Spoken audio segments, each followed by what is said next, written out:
Hey guys, welcome back. कहते हैं कि बेहतरीन कल के लिए अतीत का अच्छा होना ज़रूरी नहीं है, क्योंकि तुम्हारा आने वाला कल आज पर निर्भर करता है, ना कि बीते हुए कल पर। स्वागत है आपका हमारे यूट्यूब चैनल में। मैं इस वीडियो में एग्रोनॉमी के 102 क्वेश्चन इस वीडियो सेशन में डिस्कस करूंगा, जो काफ़ी इम्पोर्टेंट क्वेश्चन है। चलिए शुरू करते हैं। पहला ही क्वेश्चन है, ए वैल्यू कंसेप्ट किस वैज्ञानिक ने दिया? ए वैल्यू कंसेप्ट किस वैज्ञानिक ने दिया? Dean and Freed, Russell, Larson, Watson. आपको हर क्वेश्चन करने के लिए 5 से 10 सेकेंड दिए जाएंगे। तो इसका राइट आंसर क्या होगा?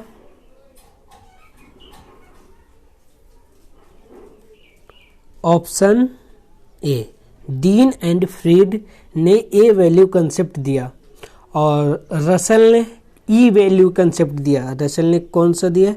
ई वैल्यू कंसेप्ट दिया। रसेल ने ई वैल्यू कंसेप्ट दिया और लर्सन ने दिया एल वैल्यू कंसेप्ट और वाटसन ने लीफ एरिया इंडेक्स। इन्होंने कौन सा कंसेप्ट प्रपोज किया है? लीफ एरिया इंडेक्स, वाटसन ने।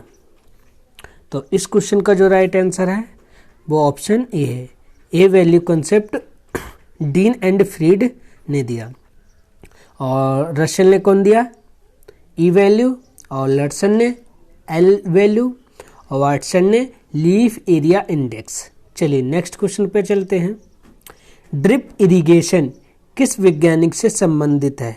ड्रिप इरिगेशन किस वैज्ञानिक से संबंधित है? पोकोनी, पीएफ डोनाल्ड, पीटर या सिम्च ब्लेस। इंपॉर्टेंट क्वेश्चन है एंड इजी क्वेश्चन है। तो इसका राइट आंसर क्या हो जाएगा? Option D, Simcha Blass. ये ड्रिप इरिगेशन से संबंधित है। इन्होंने ही इसकी खोज की या इसका मतलब कंसेप्ट दिया। और पोरकोनी तुम्हें पता है, इन्होंने 2,4-D की डिस्कवरी की। और जो हमारे डोनाल्ड हैं, इन्होंने आइडियो टाइप कंसेप्ट दिया, व्हीट का भी दिया। और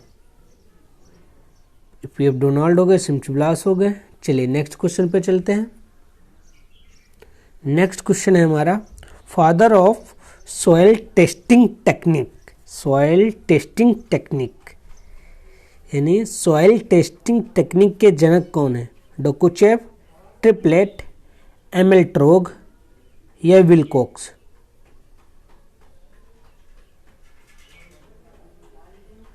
तो इसका जो राइट आंसर हो जाएगा ऑप्शन सी, एमेल्ट्रोग। डोकुचेव जो हैं हमारे फादर ऑफ पीडोलॉजी हैं, मृदा विज्ञान के कह सकते हो जनक। और ट्रिपलेट जो हैं जीरो टिलेज के हैं, जीरो टिलेज के हमारे हैं ट्रिपलेट। और विलकॉक्स जो हैं इनवर्स इल्ड नाइट्रोजन लो इन्होंने दिया। चलिए नेक्स्ट क्वेश्चन पे चलते हैं।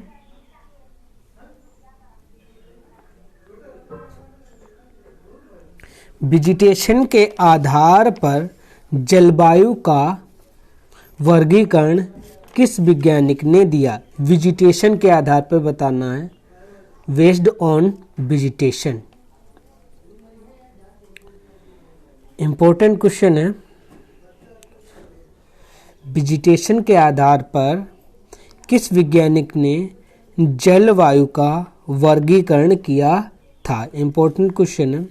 डी कैंडोल, कोपन, ट्रोल या थॉर्नटवेट।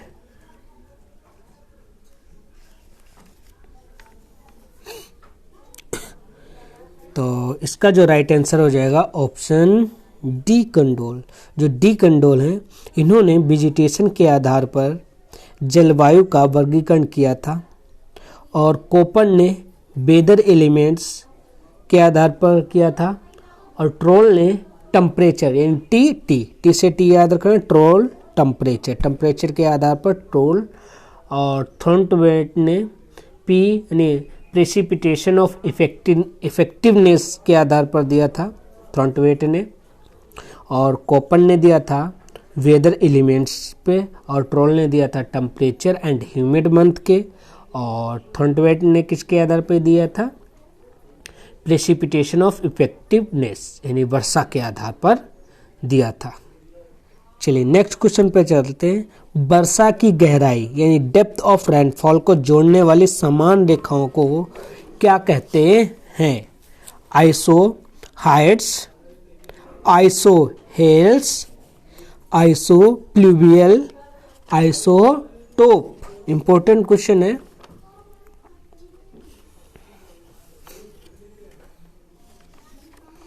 तो इसका जो राइट आंसर क्या हो जाएगा? डेप्थ ऑफ रेनफॉल, एक होता है अमाउंट ऑफ रेनफॉल, एक होता है डेप्थ ऑफ रेनफॉल। तो डेप्थ ऑफ रेनफॉल यानी समान रेखाओं को जोड़ने वाला ऑप्शन सी। आइसोप्लूवियल को हम आइसोप्लूवियल कहते हैं, जो डेप्थ ऑफ रेनफॉल वाली समान रेखाओं को जोड़ती हैं। Isohyets amounts of rainfall, अगर पूछा जाए अमाउंट्स ऑफ रेनफॉल तो ऑप्शन ए हो जाएगा isohyets. Isohels lines connect करता है कौन सी? Isohels sunshine, equal sunshine. Isotope neutrons की।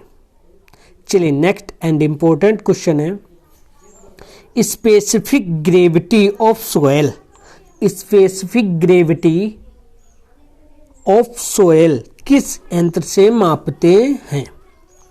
हाइग्रोमीटर, थोड़ा ऊपर का इससे, हाँ अब ठीक है। हाइग्रोमीटर, मैनोमीटर, पोटोमीटर या पिक्नोमीटर कह सकते हैं, पाइक्नोमीटर।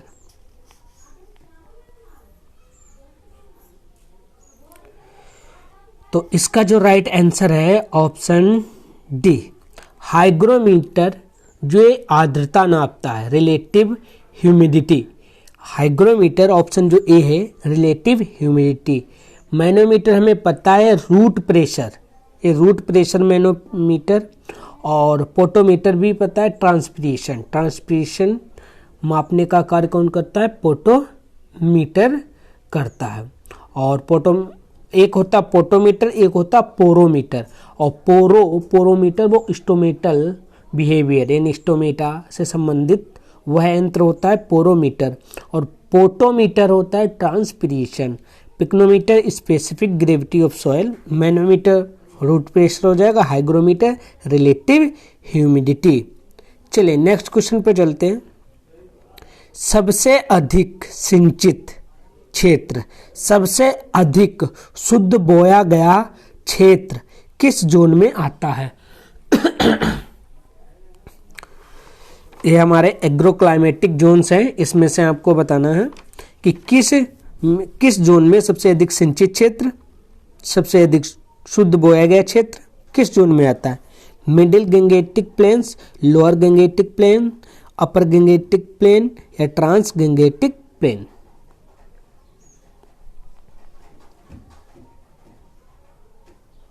काफी इंपॉर्टेंट क्वेश्चन है।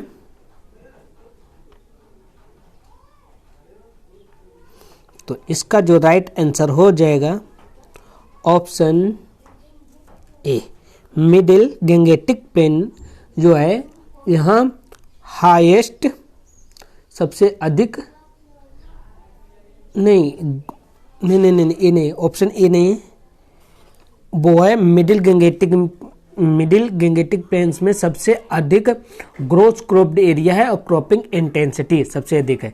क्रॉपिंग इंटेंसिटी जो मिडिल गंगेटिक प्लेन में 142% है और क्या नाम, ग्रोस क्रॉप्ड एरिया 39% है। तो इस क्वेश्चन का जो राइट आंसर है हमारा वो है ट्रांस गंगेटिक प्लेन, जो हमारा दिल्ली, हरियाणा, पंजाब का क्षेत्र आता है, ऑप्शन डी। नेक्स्ट क्वेश्चन, इसे ऊपर बढ़ा दे, हाँ। नेक्स्ट क्वेश्चन, आईसीआर के अनुसार एग्रो इकोलॉजिकल जोन को कितने क्षेत्रों में डिवाइड किया गया है? एग्रो इकोलॉजिकल हमें बताना आईसीआर के अकॉर्डिंग। तो आईसीआर के अकॉर्डिंग एग्रो इकोलॉजिकल जोन कितने हैं? 127, 131, 20 या 8? तो इसका जो राइट आंसर हो जाएगा ऑप्शन डी, 8। नेक्स्ट क्वेश्चन, कौन सा, अगर NBSS LUP के अकॉर्डिंग पूछता है तो 20 हो जाते हैं, लेकिन ICR के अकॉर्डिंग 8 है। नेक्स्ट क्वेश्चन है, कौन सा पादप हार्मोन प्रिवेंट माने रोकता है फलों को गिरने से, फ्लावरिंग को नियंत्रण रखता है एवं पार्थेनोकापी का कार्य करता है? IAA indole acetic acid, IBA indole butyric acid, NAA naphthalic acetic acid, 2,4-D। इसमें से आपको बताना है। इंपॉर्टेंट क्वेश्चन है, जब तक मैं पानी पी लूँ। तो इस क्वेश्चन का राइट आंसर हो जाएगा आपका ऑप्शन सी, नेप्थलिक एसिटिक एसिड। जो IAA है इंडोल एसिटिक एसिड, ये एपिकल स्टेम डोमिनेंस होता है, और IBA रूटिंग से संबंधित होता है, और 2,4-D जब इसकी मात्रा 20 ppm से कम, तो यह एक हार्मोन्स का काम करता है जो रोकता है फलों को गिरने से। चलिए नेक्स्ट क्वेश्चन पे चलते हैं। ये भी इंपॉर्टेंट क्वेश्चन है। किस पादप हार्मोन का कार्य fruit thickening, fruit setting and induce flowering से संबंधित है? इंपॉर्टेंट क्वेश्चन है। IAA साइटोकाइनिन, CCC साइकोसेल जिसे कहते हैं, ऑप्शन डी जिब्रेलिन। अच्छा क्वेश्चन है। तो इसका जो राइट आंसर हो जाएगा ऑप्शन, बताओ, ऑप्शन डी जिब्रेलिन। जिब्रेलिन, इसे हम ड्रोमेंसी वाला हार्मोन्स भी कहते हैं, क्योंकि यह ड्रोमेंसी को तोड़ता है, और ओवरकम जेनेटिक डॉफनेस भी प्लांट में तोड़ता है, और बाकी ये भी कार्य करता है फ्रूट थिकनिंग के, फ्रूट सेटिंग के, और इंड्यूस फ्लावरिंग के। IAA अभी मैंने बता दिया, एपिकल स्टेम डोमिनेंस होता है।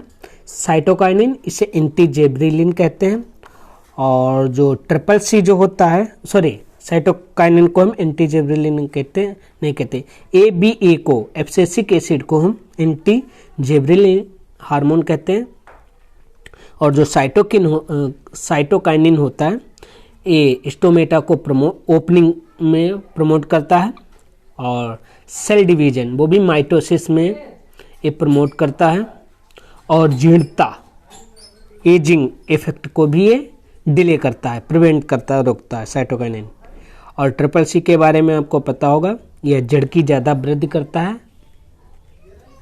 चलिए नेक्स्ट क्वेश्चन पे चलते हैं। कैम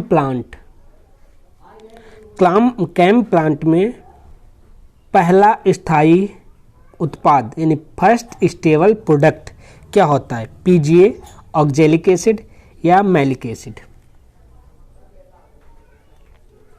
अच्छा क्वेश्चन है। तो इसका जो राइट आंसर हो जाएगा, इसे थोड़ा ऊपर बढ़ा दें, इसका जो राइट आंसर क्या हो जाएगा? ऑप्शन डी, मैलिक एसिड जो है एक कैम प्लांट का फर्स्ट स्टेबल प्रोडक्ट है, और ऑक्जेलिक एसिड C4 प्लांट का है, ऑक्जेलिक एसिड C4 का है, और PGA ये हमारा C3 का है, और ये तो कैम प्लांट का है ही। चलिए नेक्स्ट क्वेश्चन पे चलते हैं। लॉ ऑफ डिमिनिशिंग रिटर्न्स किस वैज्ञानिक ने दिया? लॉ ऑफ डिमिनिशिंग रिटर्न्स किस वैज्ञानिक ने दिया? GB लाइविक, ब्लैकमैन, मिचर्लिस या वाटसन?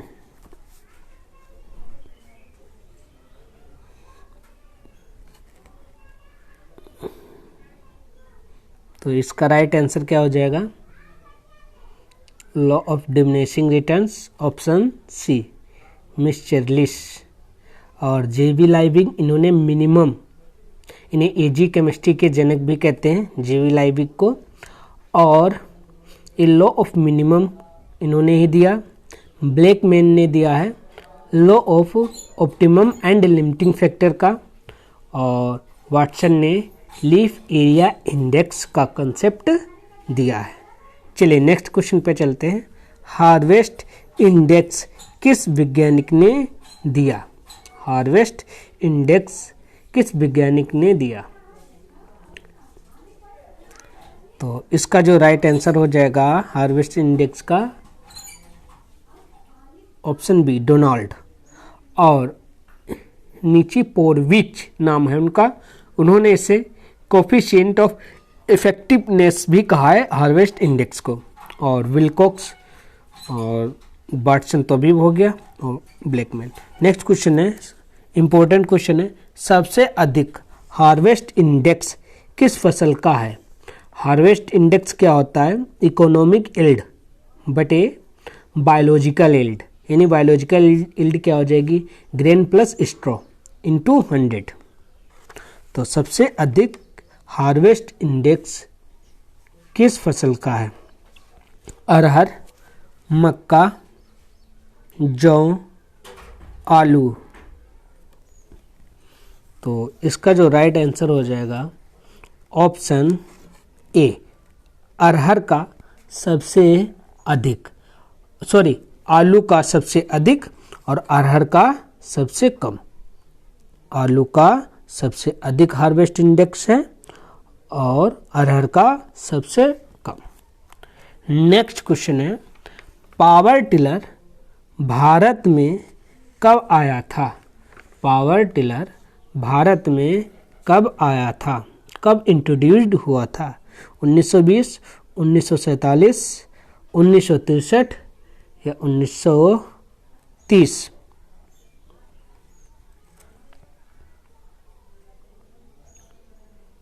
तो इसका जो राइट आंसर है पावर टिलर, वर्ल्ड में तो इसे इंट्रोड्यूस्ड किया गया था 1920 में। कहाँ? जापान में। और इंडिया में आया था 1963 में। चलिए नेक्स्ट क्वेश्चन पे चलते हैं। इनमें से कौन सा फिल्म फॉर्मिंग एंटी ट्रांसपेरेंट्स है? इंपॉर्टेंट क्वेश्चन है। PMA, atrazine, kaolin, hexadecanol. Film forming बताना है आपको।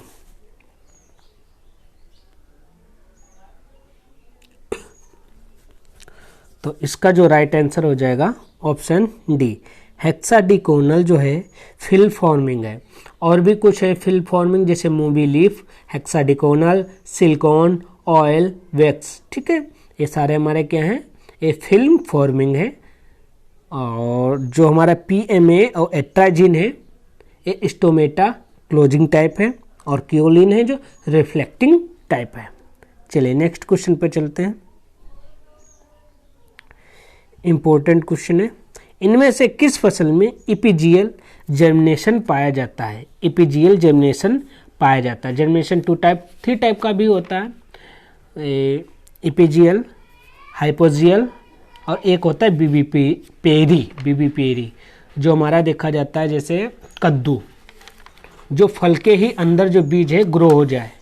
जैसे कद्दू में नहीं, कटहल में जब कटहल पूरी तरीके से पक जाता है तो उसमें जो अंदर के बीज होते हैं वो अपने आप ही जर्मिनेट हो जाते हैं। तो ऐसे जर्मिनेशन को हम जरायूज, हिंदी में जरायूज कहते हैं, और इंग्लिश में क्या कहते हैं? बीबी पेरी। और हमारे आम में भी हो जाता है। तो इसमें बताना है इपीजियल। इपीजियल क्या होता है? जब बीज पत्र ऊपर आ जाए, सरफेस पे आ जाए सॉइल की, तो ऐसा जर्मिनेशन किस में देखा जाता है? चना, मसूर, धान, मूंगफली। तो इसका जो राइट आंसर है ऑप्शन डी, मूंगफली में एपीजियल जर्मिनेशन देखा जाता है। चना हो गया, मसूर हो गया, इसमें हाइपोजियल होता है, यानी मतलब इनके जो बीज पत्र हैं वो सरफेस पे नहीं आते हैं। और जितने भी हमारे सीरियल्स हो गए, ग्रासेस हो गए, ये भी इनमें भी जर्मिनेशन हाइपोजियल टाइप जर्मिनेशन होता है, इसमें भी या सरफेस के अंदर ही निकलते हैं। और जो मूंगफली है और जितनी भी खरीफ की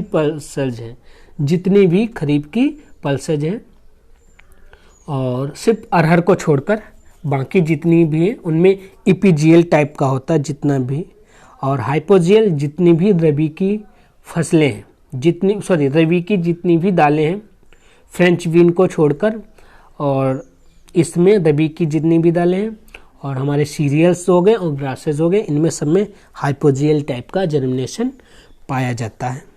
चलिए नेक्स्ट क्वेश्चन पे चलते हैं। सरसों का टेस्ट वेट कितने ग्राम होता है? सरसों का टेस्ट वेट कितने ग्राम होता है?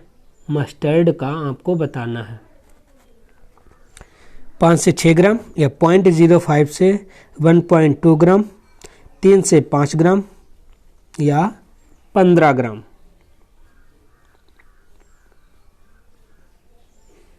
तो इस क्वेश्चन का जो राइट आंसर हो जाएगा ऑप्शन सी, 3 से 5 ग्राम।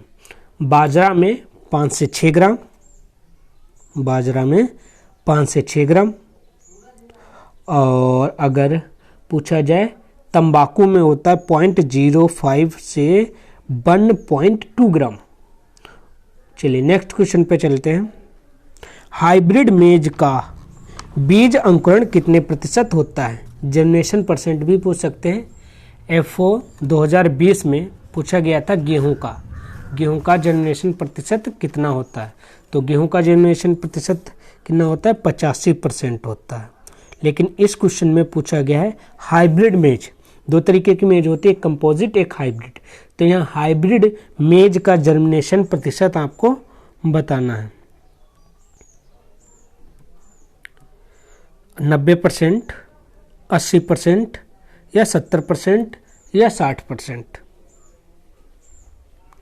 तो इसका जो राइट आंसर हो जाएगा 90%। और 80% होता है कंपोजिट वैरायटी का जर्मिनेशन परसेंट, और 80% हमारा धान का भी जर्मिनेशन प्रतिशत होता है। और मूंगफली का कितना होता है? 70%, याद रखना। चलिए नेक्स्ट क्वेश्चन पे चलते हैं।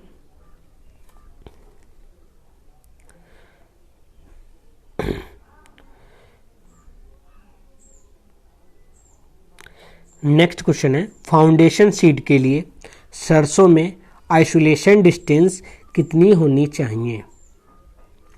फाउंडेशन सीड प्रोडक्शन के लिए सरसों में आइसोलेशन डिस्टेंस कितनी होनी चाहिए? 10 मीटर, 3 मीटर, 200 मीटर, 400 मीटर। सरसों एक होती है सेल्फ कंपिटेबल और एक होता है सेल्फ इनकम्पिटेबल। तो यहाँ आपको सेल्फ कंपिटेबल के लिए बताना है कितनी फाउंडेशन सीड प्रोडक्शन के लिए स्पेसिंग होगी। फाउंडेशन सीड के लिए सरसों में सेल्फ कंपिटेबल, और अधिकतर सेल्फ कंपिटेबल का ही पूछा जाता है। तो इसका जो राइट आंसर हो जाएगा ऑप्शन सी, 200 मीटर। अगर इनकम्पिटेबल का पूछा जाए तो उसका 100 मीटर होता है। लेकिन अधिकतर 99% केस में अधिकतर अब तक जो पूछा गया है अगर सरसों से तो सेल्फ कंपिटेबल का ही पूछा गया है। चलिए नेक्स्ट क्वेश्चन पे चलते हैं।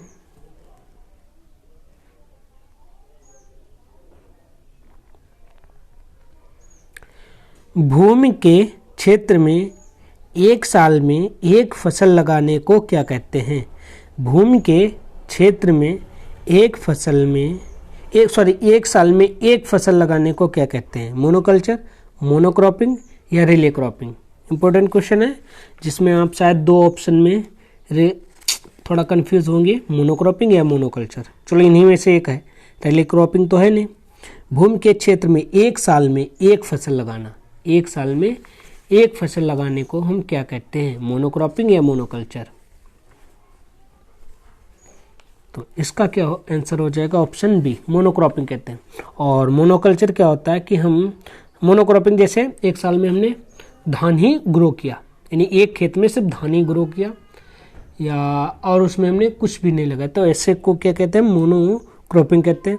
मोनोकल्चर जब हम कहते हैं कि हम जब एक खेत में एक ही फसल को कई सालों से लगाते आ रहे हैं, तो वो मोनोकल्चर हो जाएगा। नेक्स्ट क्वेश्चन है, इंटरक्रॉपिंग के लिए इंटरक्रॉपिंग में गेहूं और सरसों का क्या अनुपात होना चाहिए? 4:1, 6:2, 9:1, 1:1।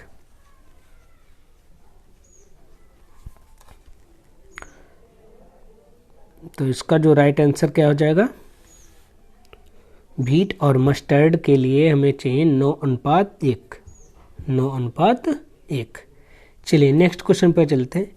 इस स्प्रिंकलर इरिगेशन जैसे बौछारी सिंचाई में प्रेशर कितना होता है? 1 से 1.5 से 2.5 kg से प्रति सेंटीमीटर, या 2.5 से 4.5, या 4.5 से 5.5, या 0.5 से 1.5। इंपॉर्टेंट क्वेश्चन है। तो इसका जो राइट आंसर ऑप्शन बी। और स्प्रिंकलर इरिगेशन से कई क्वेश्चन बनते हैं, जैसे प्रेशर से बन जाता है। बौछारी सिंचाई में प्रेशर कितना होता है पाइप का, तो कितना होता है 2.5 से 4.5 kg सेंटीमीटर। और अगर इरिगेशन इफ़िशियंसी कितनी होती है, 80 से 85%। कितनी होती है इरिगेशन, 80 से 85%। और वाटर सेव कितना करता है, 25 से 50%। चलिए नेक्स्ट क्वेश्चन पर चलते हैं। और एक हमारा ड्रिप इरिगेशन होता है, उसमें आपको पता है कि उसकी इरिगेशन एफिशिएंसी कितनी होती है, 90 से 95%। और वाटर सेव करता है इससे अधिक, कितना, 50 से 70%। चलिए नेक्स्ट क्वेश्चन पे चलते हैं। एंड इम्पोर्टेंट क्वेश्चन है, खुली नहरों में जल बहाव, खुली नहरों में जल बहाव को मापने के लिए किस विधि का प्रयोग किया जाता है? ओरिफिशेस, वियर्स, या पार्सल फ्लूम?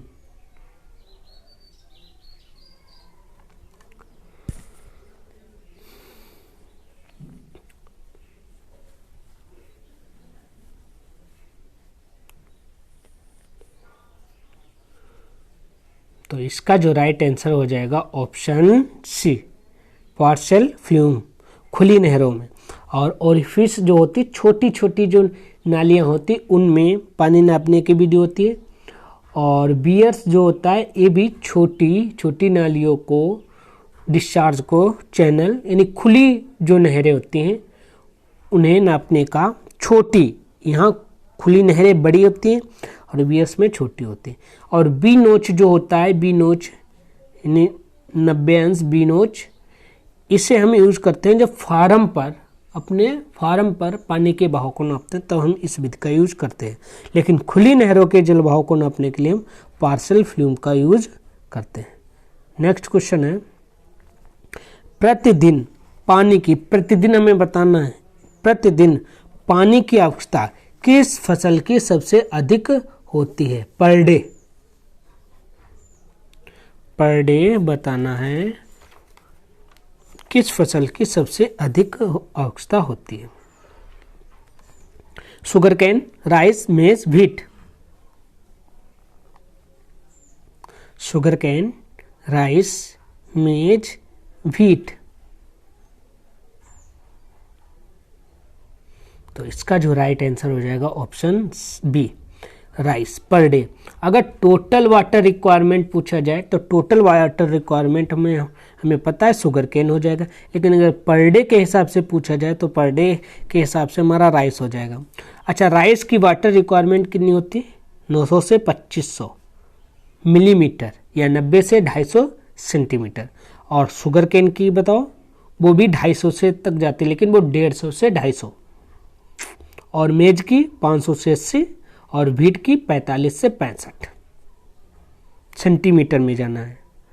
500 से 800 मिलीमीटर, और व्हीट का 450 से 650, राइस का 900 से 2500, शुगर केन का 150 से 250।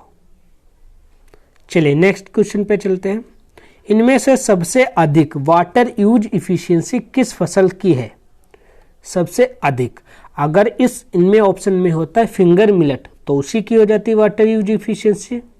कितनी है? 13.6। किसकी? फिंगर मिलेट की 13.6 kg प्रति हेक्टेयर मिलीमीटर।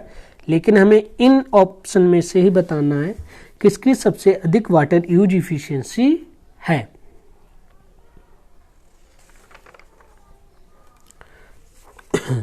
तो किसकी वाटर यूज इफिशियंसी है सबसे अधिक? व्हीट की।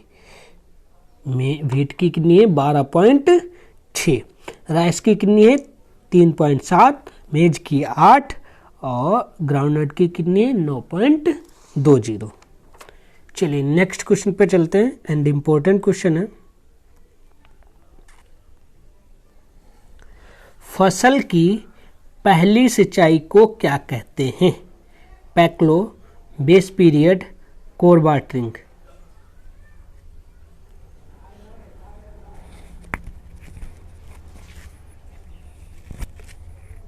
तो इसका जो राइट आंसर हो जाएगा option C, core watering. Core watering को जब हम पहला पानी देते हैं फसलों को तो उसे कोर वाटरिंग कहते हैं। चलिए नेक्स्ट क्वेश्चन पे चलते हैं। आलू किस तरीके की फसल का उदाहरण है? Trap crops, avenue crops, catch crop या truck crop? Important and easy question है। तो इसका जो राइट आंसर हो जाएगा ऑप्शन डी, ट्रक क्रॉप। चलिए नेक्स्ट क्वेश्चन पे चलते हैं। अदरक को 2 पंक्ति के पौधों के बीच उगाना किस फसल का उदाहरण है? इजी क्वेश्चन है।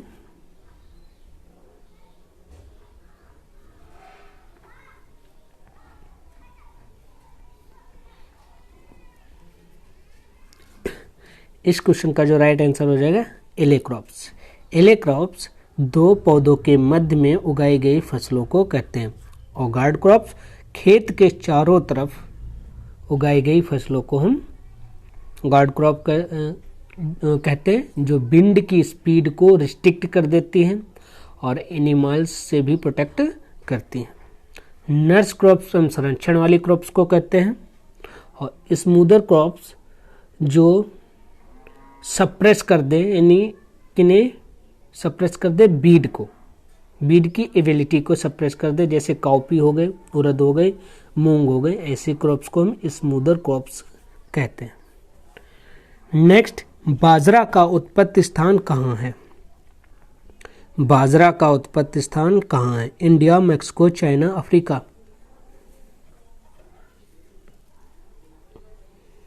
तो बाजरा का उत्पत्ति स्थान है अफ्रीका।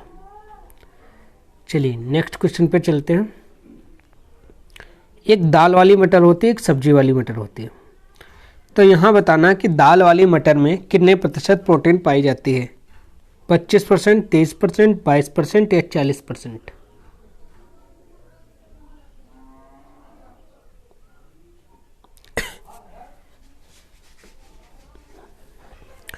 इस क्वेश्चन का जो राइट आंसर हो जाएगा ऑप्शन सी। Option C 22%। अगर सब्जी वाली मटर हो तो उसमें 7.5% के लगभग 7% वेजिटेबल वाली मटर में पाया जाता है और उसमें 22 या 22.5% दाल वाली मटर में पाई जाती है। नेक्स्ट क्वेश्चन है पीलिंग। पीलिंग मीन्स होता है छिलाई। संबंधित है ग्राम, टोबैको, कॉटन या जूट?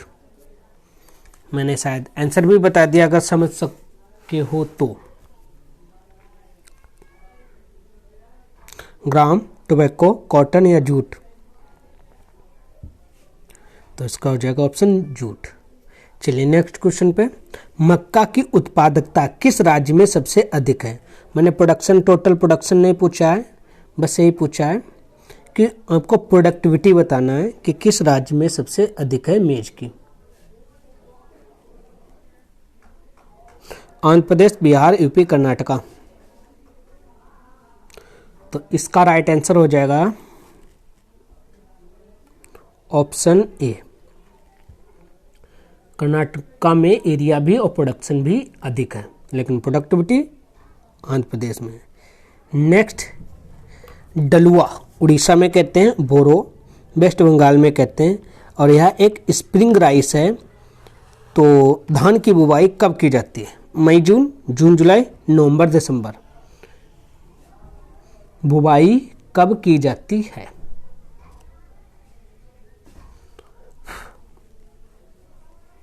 इसका राइट आंसर हो जाएगा ऑप्शन सी, नवंबर दिसंबर। और एक होता अस, एक होता अमन या अघानी। तो अस होता है हमारा प्री खरीफ, जिसे अटम भी कहते हैं, अटम राइस। वो मई जून में हम उसे सोविंग करते हैं। और अमन या अघानी वो रवि विंटर, रवि या विंटर राइस होता है, उसे हम जून जुलाई में सोविंग करते हैं। उसकी कटाई नवंबर दिसंबर में होती है। और इस डलुआ या बोरो राइस की, इसे हम स्प्रिंग राइस कहते हैं, इसकी बुवाई नवंबर दिसंबर में होती है और कटाई मार्च अप्रैल में होती है। और सबसे अधिक अगर बोया जाता है वही हमारा जून जुलाई वाला धान, लगभग 84% वही धान ग्रो किया जाता है। नेक्स्ट, अच्छा धान में क्रोमोसोम नंबर कितने होते हैं? 24। नेक्स्ट क्वेश्चन है, धान में अकोची डिजीज किसके कारण होती है? धान में अकोची डिजीज किसके कारण होती है? अच्छा क्वेश्चन है एंड इजी क्वेश्चन है। जिंक, फेरस, सिलिकॉन या H2S। एक होता है अकोची डिजीज और एक होता है एफिटॉक्सिटी के प्रतीक। तो यहाँ आपको अकोची डिजीज के बारे में बताना है। तो यह होती है H2S, हाइड्रोजन सल्फाइड के कारण। और ब्राउनिंग ऑफ राइस ये होती है एफिटॉक्सिटी के प्रति। और जिंक तो पता है, खैरा डिजीज। चलिए नेक्स्ट क्वेश्चन पे चलते हैं। ट्रिटिकम ड्यूरम में गुणसूत्रों की संख्या कितनी होती है? गेहूं का है ट्रिटिकम ड्यूरम, ना कि मैंने ट्रिटिकम एस्टिवम पूछा है। ट्रिटिकम ड्यूरम में गुणसूत्रों की संख्या कितनी होती है? 28, 42, 14, 56। कई तरीके के गेहूं होते हैं, डाइप्लॉइड, टेट्राप्लॉइड, हेक्साप्लॉइड। तो ट्रिटिकम ड्यूरम जो है हमारा टेट्राप्लॉइड स्पीसीज का एक व्हीट है, स्पीसीज है। टेट्राप्लॉइड स्पीसीज में हमारे एक ट्रिटिकम डाइकोकम आता है और एक ट्रिटिकम ड्यूरम आता है और एक ट्रिटिकम टर्गिडम आता है। ट्रिटिकम डाइकोकम को हम इम्मर व्हीट भी कहते हैं और ट्रिटिकम ड्यूरम को हम क्या कहते हैं? मैक्रोनी या ड्यूरम व्हीट भी कहते हैं, जिसका उपयोग सूजी, रावा, सेवई आदि बनाने में किया जाता है। तो जितने भी टेट्राप्लॉइड स्पीसीज होते हैं उसमें क्रोमोसोम नंबर होता है ऑप्शन ए, 28। तो टेट्राप्लॉइड कौन कौन होते हैं? एक इम्मर व्हीट होता है और एक हमारा मैक्रोनी जिसे हम ट्रिटिकम ड्यूरम कहते हैं, और एक हमारा होता है ट्रिटिकम टर्गिडम जिसे पोलार्ड व्हीट कहते हैं। और हेक्साप्लॉइड व्हीट में 42 क्रोमोसोम नंबर होते हैं, जिसमें हमारा मैक्सिकन डॉर्फ व्हीट यानी जिसे ब्रेड व्हीट कहते हैं, और एक इंडियन डॉर्फ व्हीट आता है, एक कॉमन ब्रेड व्हीट आता है, ब्रेड व्हीट। चलिए नेक्स्ट क्वेश्चन पे चलते हैं। इंडियन डॉर्फ व्हीट का वर्टिकल नेम क्या है? वर्टिकनिकल नेम क्या है?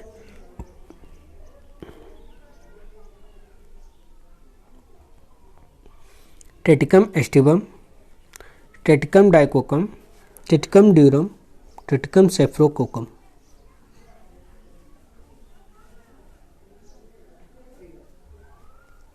तो इंडियन डॉर्फ व्हीट, तो इसका ऑप्शन हो जाएगा ऑप्शन डी, ट्रिटिकम सेफ्रोकोकम।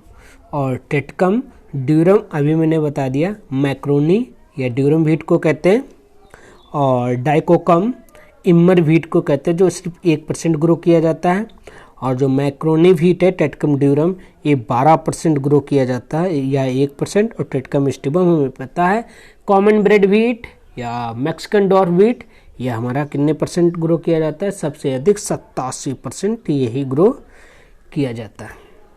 चलिए नेक्स्ट क्वेश्चन पे चलते हैं। नेक्स्ट क्वेश्चन है गेहूं की डबल जीन डॉर्फ किस्म है, सोनालिका, हीरा मोती या कल्याण सोना। तो गेहूं की सिंगल जीन डॉर्फ है लर्मा रोजो 64, सुजाता, गिरिजा, सोनालिका, लेकिन यहाँ पूछा गया double gene dwarf variety, double gene dwarf variety important question है। तो इसका जो राइट आंसर हो जाएगा ऑप्शन डी, कल्याण सोना। और हीरा मोती लाल बादशाह, हीरा मोती लाल बादशाह एक ट्रिपल जीन डॉर्फ वैरायटी है, और सोनालिका हमारी सिंगल जीन डॉर्फ वैरायटी है, और भी हमारी है लर्मा रोजो, सुजाता, गिरिजा, और यहाँ मैंने से पूछा था डबल, तो इसका ऑप्शन हो जाएगा कल्याण सोना। चलिए नेक्स्ट क्वेश्चन पे चलते हैं। वेजिटेटिव ग्रोथ के लिए कितना तापमान चाहिए, जो हमारा होता है दिसंबर जनवरी में? 20 से 25, 16 से 20, 20 से 23 या 23 से 25, क्योंकि अधिकतर वेजिटेटिव ग्रोथ इन्हीं मंथ में आती है, नवंबर, दिसंबर, जनवरी, मोस्टली दिसंबर। तो इसका जो राइट आंसर हो जाएगा ऑप्शन सी, वेजिटेटिव। अगर जर्मिनेशन के लिए पूछा जाता तो ऑप्शन ए 20 से 25, टिलरिंग के लिए पूछा जाता 16 से 20, और अगर पूछा जाता रिप्रोडक्टिव स्टेज के लिए तो 23 से 25 सेंटीग्रेड। चलिए नेक्स्ट क्वेश्चन पे चलते हैं।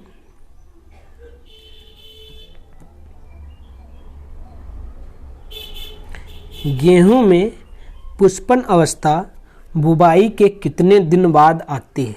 फ्लावरिंग स्टेज हमें बताना है कि कितने दिन बाद आती है गेहूं में। आसान क्वेश्चन है।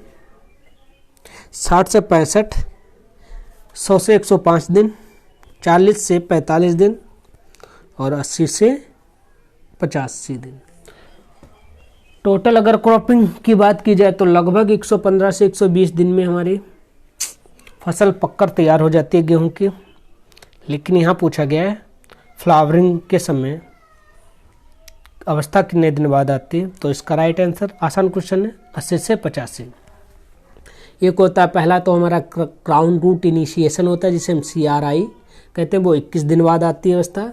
फिर हमारी टिलरिंग जो 40 से 45 दिन बाद आती है। फिर क्या आता है हमारा जॉइंटिंग, टिलरिंग के बाद जॉइंटिंग, फिर वो 60 से 65। फिर आती है हमारी फ्लावरिंग 80 से 85। फिर आती है हमारी मिल्किंग, देन आती है कठोर डब। नेक्स्ट क्वेश्चन है गेहूं में येलो रस्ट, क्योंकि 3 रस्ट होती है हमारी, तो गेहूं में 3 तरीके की रस्ट पाई जाती है, जिसमें से आपको बताना है गेहूं में येलो रस्ट रोग के रोगजनक पैथोजन का नाम क्या है? वो पैथोजन का नाम क्या है?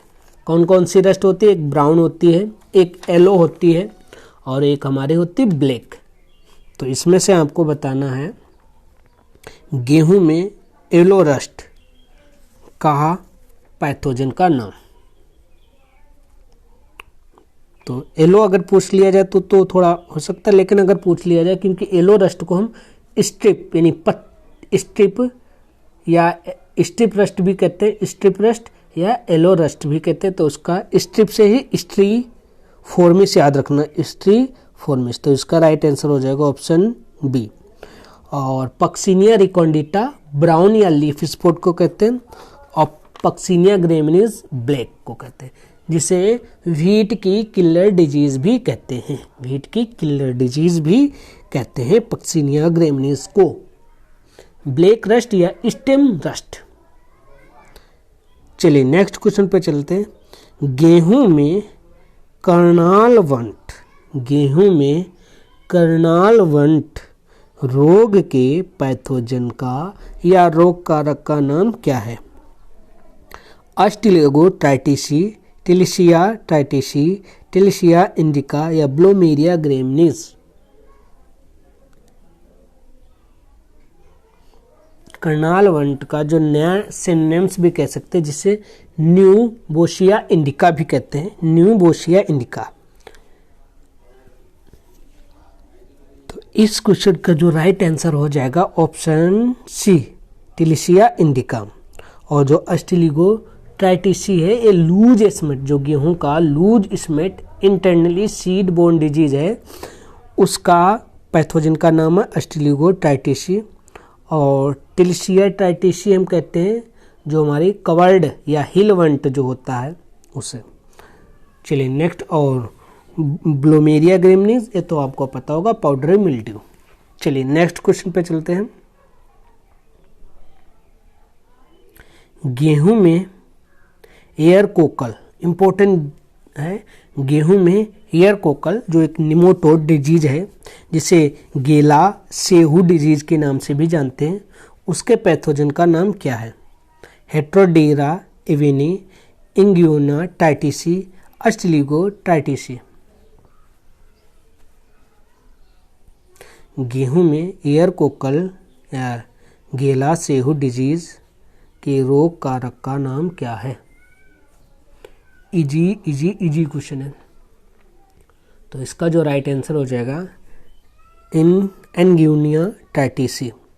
और जो हेट्रोडेरा एवेनी जो है, इससे मोलिया डिजीज, जो गेहूं की मोलिया डिजीज या मोलिया डिजीज किसी में भी लगे तो उसके पैथोजन का नाम क्या होगा? हेट्रोडेरा एवेनी। और अस्टिलिगो टाइटिसी, ये भी हमने बता दिया, लूज स्मट का नाम है। और एंग्यूनिया टाइटिसी एयर कोकल। चलिए नेक्स्ट क्वेश्चन पे चलते हैं। गेहूं के आर्मी वॉर्म या कट वॉर्म कीट के वैज्ञानिक का नाम क्या है? साइंटिफिक नाम बताना आपको, आर्मी वॉर्म या कट वॉर्म जो गेहूं में लगता है उस कीट का नाम। माइथिमना सेपरेटा, टेनेमिकस इंडिकस, हेलिकोबर्पा अर्मिजेरा या रेपोलेसोफियम पेडी? तो इसका क्या नाम हो जाएगा? Option A, Mythimna separata. जो लेप्डोप्टेरा है, जितने भी काटने वाले होते हैं अधिकतर कट करने वाले, वो लेप्डोप्टेरा फैमिली से बिलोंग करते हैं। चलिए नेक्स्ट क्वेश्चन पे चलते हैं। जौ, जिसे कहते हैं बार्ले, में गुणसूत्रों की संख्या कितनी होती है? जौ या बार्ले में गुणसूत्रों की संख्या कितनी होती है? 28, 42, 14, 56। 28, 42, 14, 56। 28, 42, 14, 56। बताओ, आसान क्वेश्चन है। तो इसका जो राइट आंसर हो जाएगा ऑप्शन सी, 14। बार्ले में प्रोटीन परसेंट कितना पाया जाता है? इंपॉर्टेंट क्वेश्चन है। 11.5%। और बार्ले का बॉटनिकल नेम तो पता होगा, होर्डियम वल्गेर, जो 6 रो बार्ले है। और इसकी किस्में वैरायटीज तो पता होगी, आज़ाद, करण, अंबर, कैलाश, डोलमा। चलिए नेक्स्ट क्वेश्चन पे चलते हैं। हाइब्रिड ने मक्के के दाने का पीलापन किसके कारण होता है? इंपॉर्टेंट क्वेश्चन है। मक्के के दाने का पीलापन किसके कारण होता है? क्रेप्टोजेंथिन, एंथोसाइनिन, चलो एंथोसाइनिन हटा दो क्योंकि ये लाल कलर का होता है। अब बताओ, क्यूरेसिटिन, कैरकाजेंथिन, ये तीनों पीलेपन के कारण होते हैं, लेकिन मक्के के दाने के पीलेपन का कारण किसके कारण होता है? क्रेप्टोजेंथिन, क्यूरेसिटिन, कैरकाजेंथिन।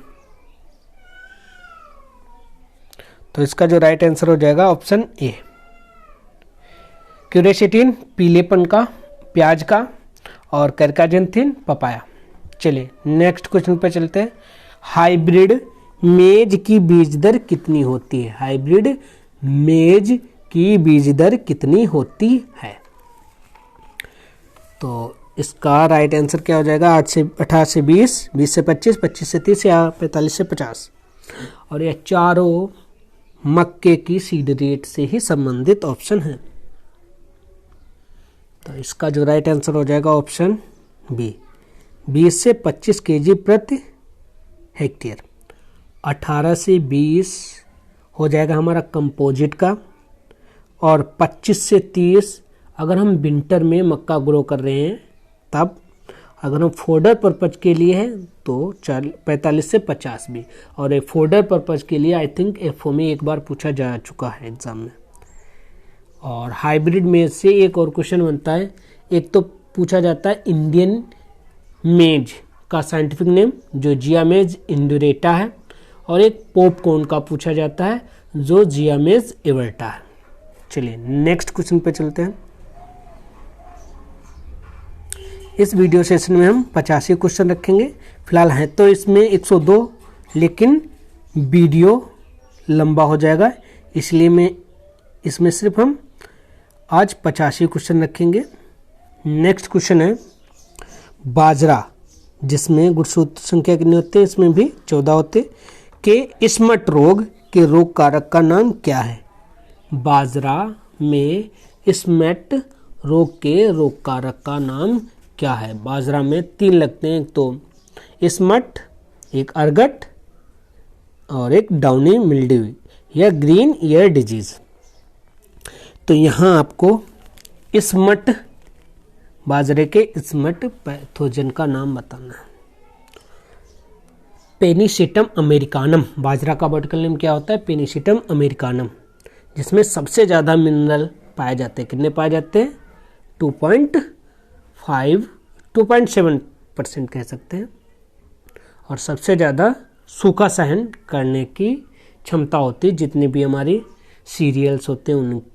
और पानी सबसे कम किसके मध्य? फसलों जो सीरियल्स होते हैं उनके मध्य। तो इसका जो राइट आंसर हो जाएगा स्मट का टोलीस्पोरियम पेनिसिलिडी, ऑप्शन बी। और आपको पता होगा स्क्लेरोस्पोरा ग्रेमिनिकोला जो होता है बाजरे का हरित वाली रोग, और जो अर्गट होता है क्लेविसेप्स फ्यूजिफोर्मिस। चलिए नेक्स्ट क्वेश्चन पे चलते हैं। देसी चना का टेस्ट वेट कितने ग्राम होता है? देसी या ब्राउन, जिसे साइसर एरिटिनम कहते हैं, और काबुली वाला चना जो होता है साइसर काबुलियम कहते हैं। तो इसमें आपको बताना है टेस्ट वेट।